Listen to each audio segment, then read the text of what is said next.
జై తెలంగాణ, జై తెలంగాణ. ఈరోజు ఇంత రాత్రి అయినా కూడా శివంపేట నడిబొడ్డున మరి ఇంత అశేష జనానికి వచ్చినందుకు, ఈ సభా కార్యక్రమానికి వచ్చినందుకు మీ అందరికి కూడా తల వంచి మీ అందరికి కూడా ధన్యవాదాలు తెలుపుతా ఉన్నా. మరి మరి మరి ఈ కార్యక్రమానికి అధ్యక్షత వహిస్తున్న మన స్థానిక శాసనసభ్యురాలు సునీతా లక్ష్మారెడ్డి గారికి, అదేవిధంగా మన ముఖ్య అతిథిగా వచ్చిన గౌరవనీయులు పెద్దలు శ్రీ తన్నీరు హరీష్ రావు గారికి, అదేవిధంగా వేదిక మీద ఉన్న అందరు పెద్దలు అందరికీ కూడా సీనియర్ నాయకులు ఉన్నారు, ప్రజాప్రతినిధులు ఉన్నారు, మన ఎమ్మెల్సీ యాదవరెడ్డి గారు, అదేవిధంగా అందరికి కూడా పేరు పేరున్న వేదిక మీద ఉన్న నాయకులందరికీ కూడా పేరు పేరున వాళ్ళు చెప్తూ, అదేవిధంగా మహిళలకు అన్నదమ్ములకు అందరికి కూడా నా హృదయపూర్వక నమస్కారం. నేను ఇక్కడ బీఆర్ఎస్ పార్టీ అభ్యర్థిగా గౌరవనీయులు కేసీఆర్ గారి ఆశీస్సులతో మీ హరీష్ రావు గారి వెన్నంట ఉండి నన్ను ఇవాళ ప్రతి క్యాంపెయిన్ కూడా వారి ఆదేశాలు వారి అడ్వైస్ కింద మనం నడుస్తూ ఉన్నాం. మరి ఈ కార్యక్రమాన్ని చేసుకునే క్రమం లోపల బీఆర్ఎస్ పార్టీ అభ్యర్థిగా ఇవాళ ఎంపీ అభ్యర్థిగా మీ ముందున్నా చాలా సంతోషంగా ఉంది. మరి నేను జిల్లా కలెక్టర్గా ఉండి మీ సేవలో 11 సంవత్సరాలు పనిచేసి మరి మీ ఆదరణ పొందిన తర్వాత బీఆర్ఎస్ పార్టీ నన్ను అభ్యర్థిగా సూచించింది. మరి ఆ అభ్యర్థతను చూసుకొని మిమ్మల్ని ఓటు అడిగే క్రమం లోపల రాజకీయాలు నేను మాట్లాడకుండా ప్రగతి, అభివృద్ధి, ఏ విధంగా నేను మీ భాగస్వామిని అయ్యా, ఏ విధంగా ఈ జిల్లా అభివృద్ధిలో నేను కష్టపడి పనిచేశా, మరి కలెక్టర్గా ఈ భగవంతుడు నాకు మీ మధ్యలో ఉండి పనిచేసే అవకాశం ఇచ్చి మరి అక్కడి నుంచే ఎంపీగా పార్లమెంటుకు పంపే అదృష్టం మీ ఆదరణతో వచ్చిందంటే ఇవాళ మీరందరూ కూడా నా పట్ల చూపించున్న ఆదరణ, మరి దానికి నేను తల వంచి మీ అందరికీ పేరు పేరున ధన్యవాదాలు తెలుపుతా ఉన్నా. మరి ఒక కలెక్టర్గా ఉండి అదే ప్రాంతంలో ఎంపీగా కావడం నా జన్మలు మీ కొరకు కష్టపడిన రుణం తీరదని చెప్పి మీ అందరికి కూడా ఇవాళ తెలియజేస్తా ఉన్నా.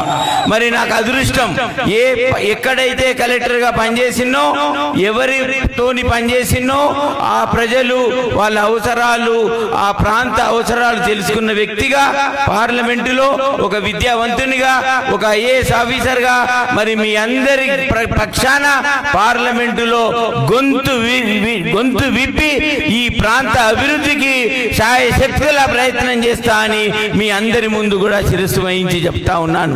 మరి ఒక విద్యావేత్తగా, ఒక కలెక్టర్గా, ఈ ప్రాంతంలో మూల తెలిసిన వ్యక్తిగా, మరి నాకు ఈ సమస్యలు అర్థమైన వ్యక్తిగా మీ కొరకు పార్లమెంట్లో గలం విప్పగలుగుతా.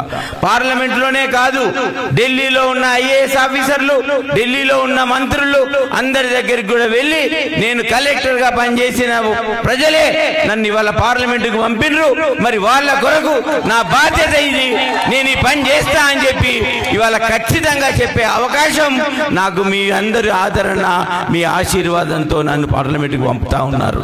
మరి నా బాధ్యతగా నేను మీకు కొన్ని విషయాలు చెప్పాలి. మరి నేను గెలిపిన నాకు అదృష్టం ఈ మెదక్ గడ్డ ఇచ్చింది, నాకు ఈ అదృష్టం నర్సాపూర్ నియోజకవర్గం ఇచ్చింది. మరి నాకు జీవితంలో ఇక్కడ కలెక్టర్ అయ్యి మంచి కలెక్టర్గా, దేశంలోనే మంచి పేరు ఐఏఎస్ ఆఫీసర్గా ఇచ్చిన గడ్డకు నేను పార్లమెంట్ పెట్టే అవకాశం మీరు ఇచ్చినందుకు నేను నా జీవితాంతం రుణపడి ఉంటా, మీ సేవలో ఉంటా, ఎప్పటికీ మీకు అందుబాటులో ఉంటా అని మీకు ప్రమాణం చేసి చెప్తా ఉన్నా. మరి నేను ఒక విద్యావంతునిగా ఉండి పోటీ పరీక్షలు రాసి అంచెలంచెలుగా ఎదిగి ఐఏఎస్ ఆఫీసర్గా మీ ముందు కలెక్టర్గా పనిచేసిన ప్రయాణంలో ఎన్నో విషయాలు అర్థం చేసుకున్నా ఈ జిల్లా నుంచి. మరి ఆ విషయాలలో 4 ముఖ్య విషయాలు ఉన్నాయి. దయచేసి ఒక 6 నిమిషాలు మాట్లాడతా. ఈ 6 విషయాలు శ్రద్ధగా విని నా అభ్యర్థాన్ని మీరు బలపరచండి అని చెప్పి కోరుకుంటా ఉన్నా. మొదటి విషయం, మరి నేను ఒక విద్యావేత్తను, ఒక ఉన్నత చదువులు చదివి యూనివర్సిటీ ర్యాంక్ తెచ్చుకొని అన్ని కాలేజీలలో కూడా ఫస్ట్ క్లాస్లో పాస్ అయి ఉత్తీర్ణులై మరి వాళ్ళ గ్రూప్ 1 ఆఫీసర్గా, ఐఏఎస్ ఆఫీసర్గా మీ ముందు ఉన్నా. మరి నేను చదువుకున్నందుకు మా తల్లిదండ్రులు చదువుకున్నారు కాబట్టి నేను ఇవాళ మంచి చదువు చదివిన ఐఏఎస్ అయినా. మరి నేను కలెక్టర్గా ఉన్నప్పుడు అధికారిగా ఉన్నప్పుడు ఎన్నో నిరుపేద కుటుంబాలు పిల్లలను ప్రతిభావంతులైన పిల్లలను క్లాసులో ఫస్ట్ ర్యాంక్ వచ్చిన పిల్లలను పై చదువులు చదివిపియాలంటే పేద తల్లిదండ్రుల దగ్గర ₹1,00,000 ఫీజు కట్టడానికి లేని కుటుంబాలు 1000 కుటుంబాలు మన గ్రామాలలో ఉన్నాయి. మరి ఆ 1000 కుటుంబాలకు అండగా ఉండాలనే ఆలోచనతోని మరి ఒక విద్యావంతుని అయి చట్టసభలకు పోయినప్పుడు పార్లమెంటులో ఉన్నప్పుడు మరి మీ ఆశీస్సులతో నేను గెలిచినప్పుడు నేను తిరిగి మీకు బాధ్యతగా ఏమి చేయాలి అని నేను ప్రశ్నించుకొని ఒక విద్య ఇవ్వడానికి నిరుపేద కుటుంబాలకు అండగా ఉండడానికి నిరుపేద కుటుంబాలకు చదివిపియడానికి ఫీజులు కట్టడానికి నేను ఒక ₹100 కోట్ల ట్రస్ట్ కార్యక్రమం మీ అందరి దగ్గరికి వస్తా ఉన్నా. మరి నాకు పేద కుటుంబం నుంచి చదువుకున్న విద్యార్థులను తీసుకొచ్చి పేద తల్లిదండ్రులు సార్ కాలేజీలో అడ్మిషన్ వచ్చింది, ఇంజనీరింగ్ కాలేజీలో అడ్మిషన్ వచ్చింది, ₹1,00,000 ఫీజు కట్టాలి, 2వ సంవత్సరం ₹1,00,000 కట్టాలి, మొదటి సంవత్సరం కట్టిన 2వ సంవత్సరం అప్పు చేయాల్సి వస్తుందని నేను ఆఫీసర్గా వచ్చినప్పుడు మరి నా గుండె చెలించేది. మరి ఆ గుండె చెలించిన క్రమంలో మరి నేను గుర్తించింది ఇవాళ సమాజంలో గ్రామాలలో పట్టణాలలో మెదక్ పార్లమెంట్ నియోజకవర్గంలో విద్య ఇస్తే ప్రతి పేద కుటుంబానికి విద్య మంచిగా అందుతే ఏ ప్రతిభ గల విద్యార్థికైనా కూడా ఉన్నత చదువులు మంచిగా చదివిపియాలి. అప్పుడే ఆ కుటుంబం ముందుకు పోతుంది. ఆ కుటుంబంలో ఆ విద్యార్థులు మంచిగా ఎదిగి తల్లిదండ్రులను మంచిగా చూసుకుంటారు, వాళ్ళ పిల్లలకు మంచి చదివిస్తారు. మరి అట్లా ఇచ్చేటప్పుడే మంచి ఆలోచనతోని నేను ఈ ₹100 కోట్ల నిధి ఇవాళ ప్రజాసేవకు అంకితమై ఉన్నానని చెప్తా ఉన్నా. మరి రెండో విషయం, BAలు చదువుతా ఉన్నాం, బీటెక్లు చదువుతా ఉన్నాం, బీకామ్లు చదువుతా ఉన్నాం, ITI చదువుతా ఉన్నాం. మరి పోటీ పరీక్షల్లో రాయాలి అంటే హైదరాబాద్కి వెళ్ళి కోచింగ్ సెంటర్లో చదువుకొని కోచింగ్ సెంటర్లో ₹1,00,000 ఫీజు కట్టి రూమ్ తీసుకొని మెస్లో తినుకుంటా ₹20,000 ₹30,000 పెట్టి పుస్తకాలు కొనుక్కొని చదివితే గాని ఒక పోటీ పరీక్ష రాసి వస్తున్నాం. మరి ఇలా నర్సాపూర్ పట్టణంలో గ్రామాలలో మెదక్ పార్లమెంట్ సీట్లో ఎన్ని కుటుంబాలు వాళ్ళ పిల్లలను హైదరాబాద్కు పంపి కోచింగ్ ఇచ్చి ఉన్నత జాబుల కొరకు ప్రయత్నం చేసే దశలో ఉన్నాయని ఆలోచించండి. మరి అలాంటప్పుడు నా కోరిక ఒకటే, ప్రతి నియోజకవర్గంలో ఇవాళ నేను ప్రమాణం చేసి మీ ముందు చెప్తా ఉన్నా, ప్రతి నియోజకవర్గంలో నేను కోచింగ్ సెంటర్ ఏర్పాటు చేసి పేద విద్యార్థులు ప్రతిభ గల విద్యార్థులు హైదరాబాద్లో ఎలాంటి కోచింగ్ సెంటర్ ఉందో అది నర్సాపూర్లో కూడా ఉంటుంది, మనందరికి అందుబాటులో ఉంటుంది అని నేను మీ అందరికి కూడా ఇవాళ చెప్తా ఉన్నా. నేను ఇంకొక ఆలోచన వచ్చినప్పుడు హరీష్ అన్న నన్ను అడిగి ఎలక్షన్లో కంటెస్ట్ చేయాలి, నేను కేసీఆర్ దగ్గరికి తీసుకెళ్తా, నువ్వు ఖచ్చితంగా ఎంపీగా గెలవాలి, ఇవాళ నువ్వు ప్రజాసేవలో ఉండాలని హరీష్ అన్న నన్ను అడిగినప్పుడు నేను ప్రజలకు ఏం చేయాలంటే, వారు పెద్ద మనసుతో అనుభవజ్ఞులు కాబట్టి ప్రజా జీవితంలో నిరంతరం ఉంటారు కాబట్టి నాకు ఒక మంచి సూచన హరీష్ అన్న ఇచ్చిండు. ఆ సూచనే యువతకి మహిళలకు స్కిల్ డెవలప్మెంట్ సెంటర్లు పెట్టి ప్రావీణ్యం ఇచ్చి ప్రైవేట్ కంపెనీలలో 30,000 40,000 నెలకు ఉద్యోగం ఉండే ఉద్యోగాలు ఇవ్వాలి అని హరీష్ అన్న సూచించిన మార్గంలో ఇవాళ నేను మీ ముందు నడుస్తా ఉన్నాను అని చెప్తా ఉన్నాను. మరి ఇవాళ యువత ఉంది, మనం BA పాస్ అయినరు, ఊళ్ళే అదోటి ఇదోటి పని చేస్తా ఉన్నాం, చిన్న షాపులు పెట్టుకుంటున్నాం, ఆటో నడుపుకుంటున్నాం, టాక్సీ నడుపుకుంటున్నాం, లేకుంటే కిరాణా దుకాణం పెట్టుకుంటున్నాం. కానీ హైదరాబాద్ లో మంచి కంపెనీలలో సంవత్సరానికి 1,50,000 ఉద్యోగాలు హైదరాబాద్ లో దొరుకుతున్నాయి మనకు.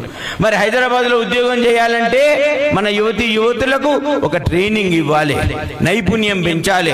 మరి వీళ్ళు హైదరాబాద్ పోయి ట్రైనింగ్ తీసుకొని నైపుణ్యం చేయాలంటే ఆ కుటుంబానికి ₹1,50,000 6 నెలల్లో ఖర్చు అవుతాయి. మరి ఎన్ని కుటుంబాలు వాళ్ళ పిల్లలను హైదరాబాద్కు పంపుతున్నారో ఆలోచించండి. మరి వారి కొరకు ఒక కలెక్టర్గా ఈ అవసరాలు తెలిసిన వ్యక్తిగా విద్యావంతునిగా నా వంతు కృషిగా హరీష్ అన్న సూచనలతో నేను ఇవాళ యువతకి ఒక స్కిల్ డెవలప్మెంట్ సెంటర్ పెట్టి వాళ్ళందరికీ కూడా మంచి ప్రావీణ్యం ఇచ్చి పెద్ద పెద్ద కంపెనీలు తీసుకొచ్చి ప్రతి 6 నెలలకు ఒక్కసారి సంవత్సరానికి 2 సార్లు వెయ్యిల సంఖ్యలో ఈ పార్లమెంటు నియోజకవర్గంలో ప్రైవేటు ఉద్యోగాలు దొరికే విధంగా మీ సేవలో ఉంటా అని చెప్పి మీకు చెప్పుకుంటా ఉన్నాను. మరి నాలుగో విషయం ఏమంటే ఇవాళ నిరుపేద కుటుంబాలు పల్లెపల్లెల్లో ఉన్నాయి. మనం చాలా కుటుంబాలు చూస్తూ ఉన్నాం. ఇంటి ముందట పందిరేసి ఇంటి ముందటనే తల్లిదండ్రులు అమ్మాయి బిడ్డ పెళ్లి చేస్తూ ఉన్నారు. మరి ఫంక్షన్ హాల్లో చేయాలంటే ₹1,00,000 ఖర్చు అవుతా ఉంది. 80,000 రూపాయలు ఫంక్షన్ హాల్లో ఖర్చు అవుతా ఉంది. మరి ఆ కుటుంబాలకు అండగా ఉండాలని హరీష్ అన్న సూచనలతో నేను ఒక నియోజకవర్గానికి ఒక ఫంక్షన్ హాల్ నిర్మించి మన నిరుపేద ఆడబిడ్డల తల్లిదండ్రులకు ఆ దర్వాజా ఎప్పటికంటే తెరిసే ఉంటది. వాళ్ళు అన్ని కూడా ఫంక్షన్లు చేసుకోవచ్చు. అక్కడ కేవలం రూపాయికే తల్లిదండ్రులు బిడ్డ పెళ్లి చేయొచ్చు. మరి ఆ రూపాయికే తల్లిదండ్రులు బిడ్డ పెళ్లి చేయాలి అనే ఆలోచనలో నీ అక్క చెల్లెళ్ళకు మనసు ఆలోచించుకొని ఈ స్కీమ్లో ఆలోచన ఏంటంటే మరి ఒక బిడ్డ పెళ్లి ప్రైవేట్ ఫంక్షన్ హాల్లో చేయాలంటే 70,000 80,000 ఖర్చు అవుతా ఉంది. మరి ఆ బిడ్డ తల్లిదండ్రులకు ఆ బిడ్డకు ఆ 70,000 ఖర్చు పెట్టే బదులు ఒక తులం బంగారం కొనిస్తే బిడ్డతో పాటు ఆస్తి కూడా ఆ బిడ్డింటికి పంపొచ్చు. మరి ఆ విధంగా తల్లిదండ్రులు సంతోషంగా ఉండాలనే ఆలోచనతో ఇవాళ మహిళలకు పేద కుటుంబాలకు ఆసరగా పెళ్లి హాళ్ళు ఉచితంగా 9 నెలలలో నేను దేవుని మీద నా కుటుంబం మీద ప్రమాణం చేసి చెప్తా ఉన్నా, ఖచ్చితంగా హరీష్ అన్న గారి ద్వారా నర్సాపూర్లో హరీష్ అన్న ఆధ్వర్యంలో సునీతమ్మ మేడం ఆధ్వర్యంలో ఓపెనింగ్ చేసి మీ అందరికీ అందుబాటులో ఉంచుతానని చెప్పి శిరస వహించి చెప్తా ఉన్నా. మరి ఇన్ని కార్యక్రమాలు చేసే వెంకట్రామరెడ్డి కలెక్టర్ ఎంపీ కావాలన్నా ఆవేశపరుడు కావాలా?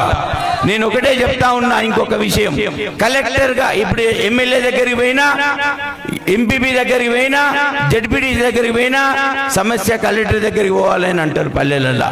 మరి ఇవాళ కలెక్టరే ఎంపీ అయితే, కలెక్టరే ప్రజాప్రతినిధి అయితే, కలెక్టరే చట్టసభలకు పోతే మరి మీ సమస్యలు ఎంత తొందరగా పరిష్కారం అవుతాయో ఆలోచించుకోండి. నేనే మీ ఇంట ఉండి కలెక్టర్ ఆఫీస్కి తీసుకెళ్లి కలెక్టర్ కుర్చీలో కూర్చున్న అటుపక్కన కూర్చున్నోన్ని ఇవాళ ఇటుపక్క కూర్చుండి మీ సమస్యలు పరిష్కరిస్తా, మీ వెంబడి వస్తా, మీ వెంట ఉంటా అని నేను చెప్తా ఉన్నా. మీరు కుటుంబాన్ని మీరందరూ కూడా నన్ను మీ కుటుంబ సభ్యునిగా ఉంచండి. అధికారిగా ఆదరించిండ్రు, నన్ను కలెక్టర్గా ఆదరించిండ్రు. నన్ను మీరు ఆశీర్వదించి మీరందరూ కూడా కుటుంబ సభ్యునిగా చూసుకొని మీ సేవలో ఉండేటట్టుగా నన్ను ఎంపీగా గెలిపియండి. 13వ తారీఖు నాడు వచ్చే ఎలక్షన్లో కారు గుర్తుకు ఓటేసి ఇవాళ గ్రామాన చర్చ పెట్టండి, కుటుంబాన చర్చ పెట్టండి. అందరూ కూడా కారు గుర్తుకు వెంకట్రామరెడ్డి కలెక్టర్ని ఎంపీ చేయాలని చర్చ జరిపి ఓటేయాలని కోరుకుంటూ ఈ అవకాశం ఇచ్చిన మీ అందరికీ కూడా మీ సేవలో ఉంటా అని చెప్పి మరొకసారి ప్రమాణం చేసి చెప్పి నన్ను ఘనంగా విజయం ఇవ్వాలని చెప్పి కోరుకుంటూ జై తెలంగాణ.